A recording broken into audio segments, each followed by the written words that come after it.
Mga kababayan, Assalamualaikum warahmatullahi wabarakatuh. Madayaw, umayo adlaw kaninyong tanan. Magandang araw sa inyo lahat. Marami sa atin ang nag-aalala. Patuloy ang pagtaas ng presyo ng mga pangunahing bilihin at kasabay ng pagtaas ng presyo ng langis, mas matindi ang magiging hirap. Binibilang ng mga magulang ang bawat piso at marami sa atin ang nag-aalala sa susunod na mangyayari. Nais kong ipaalam sa inyo, hindi kayo nag-iisa. Tayong lahat ay dadaan sa paghihirap na ito. Mararamdaman natin lahat ang bigat ng pagtaas ng presyo, lalo na ng pagkain. Ngunit meron pa tayong magagawa bilang mamamayan at isang komunidad. At lalong merong kailangan gawin ang pamahalaan.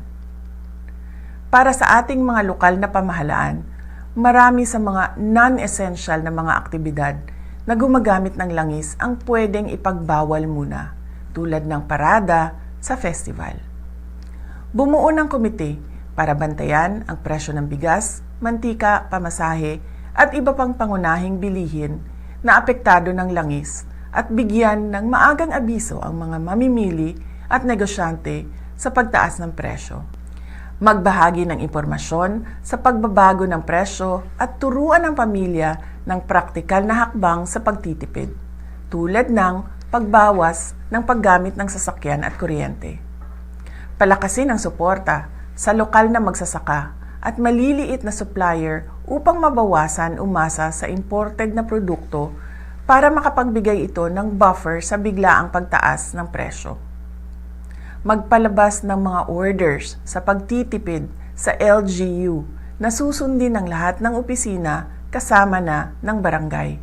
Bilang individual na mamamayan, ang mga sumusunod ay iilan lamang sa mga pwedeng gawin na makakatulong sa ating pamilya. Bigyang prioridad ang pangunahing bilihin at planuhin ang budget ng pamilya. Bumili muna sa lokal na produkto upang palakasin ang lokal na ekonomiya at mabawasan ang epekto ng pagtaas ng langis. Bawasan ang hindi kailangang paggamit ng enerhiya tulad ng pag-carpooling, bisikleta at pwedeng ayusin ang schedule ng lakad upang mabawasan ang madalas na pagbiyahe. Ngunit ang responsibilidad na protektahan ang mga mamimili ay higit pa sa ating mga tao o komunidad. Sa mga ahensya ng gobyerno na may tungkulin dito, kumilos na kayo. Kailangan bantayan ang presyo ng langis at epekto nito sa pangunahing bilihin at transportasyon. Magbigay ng maagang babala at magbigay ng paliwanag para sa mga mamamayan. Ipatupad ang mahigpit na hakbang laban sa hoarding at labis na taas presyo.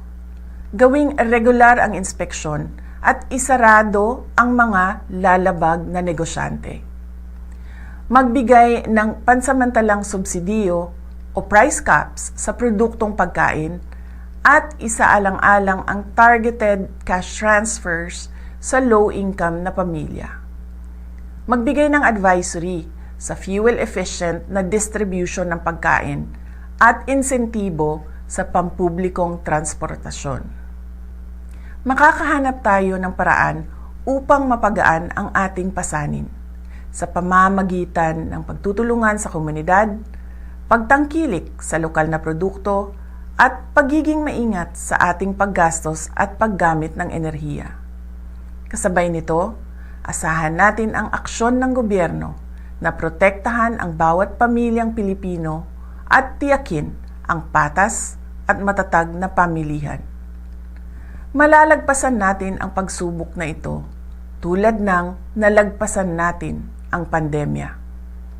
Higit sa lahat, huwag tayo mag-isip na gumawa ng masama sa sarili man o sa ating kapwa-tao. Mamuhay tayo ng marangal at may dignidad kahit tayo ay dumadaan sa kahirapan.